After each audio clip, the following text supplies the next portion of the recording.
Polres Buleleng kembali menorehkan prestasi dalam upaya pemberantasan narkotika. Dalam kurun waktu 8 hingga 27 Mei 2025, Satuan Reserse Narkoba berhasil mengungkap 7 laporan polisi atau LP terkait tindak pidana narkotika. Dengan total 11 tersangka diamankan, termasuk 3 orang yang masuk dalam daftar pencarian orang atau DPO. Pengungkapan ini menunjukkan konsistensi aparat dalam menyapu bersih peredaran narkoba di wilayah Bali Utara. Wakapolres Buleleng Kompol I Gusti Agung Made Ari Herawan menjelaskan bahwa dari 11 tersangka yang diamankan, 1 diantaranya adalah perempuan. Ketiganya yang sebelumnya berstatus DPO berhasil diungkapkan dengan inisial SR, UJ, dan DD.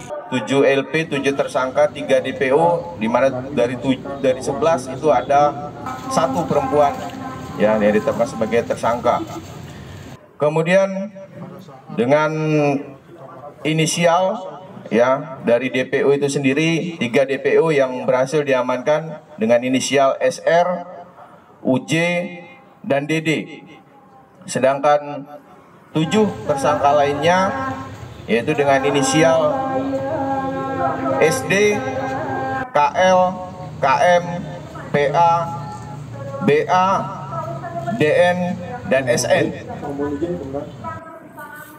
Kemudian total jumlah barang bukti yang disita yaitu sabu seberat 4,59 gram bruto dan atau 3,09 gram neto.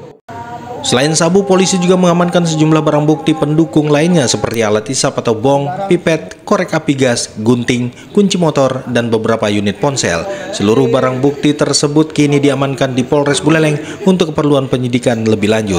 Penangkapan para tersangka dilakukan di sejumlah lokasi berbeda, diantaranya di Desa Bondalem, Lokopakse, Banyuning, Sidetape, serta kos-kosan di Desa Batu Bulan Gianyar. 1 DPO lainnya ditangkap di Kelurahan Dauh Puri, Kaje, dan Pasar Utara. Terhadap para tersangka, polisi menerapkan 3 pasal dari Undang-Undang Nomor 35 Tahun 2009 tentang narkotika. Mereka dijerat Pasal 114 Ayat 1, Pasal 112 Ayat 1, dan Pasal 132 Ayat 1 dengan ancaman pidana penjara seumur hidup hingga maksimal 20 tahun dan denda hingga 10 miliar rupiah.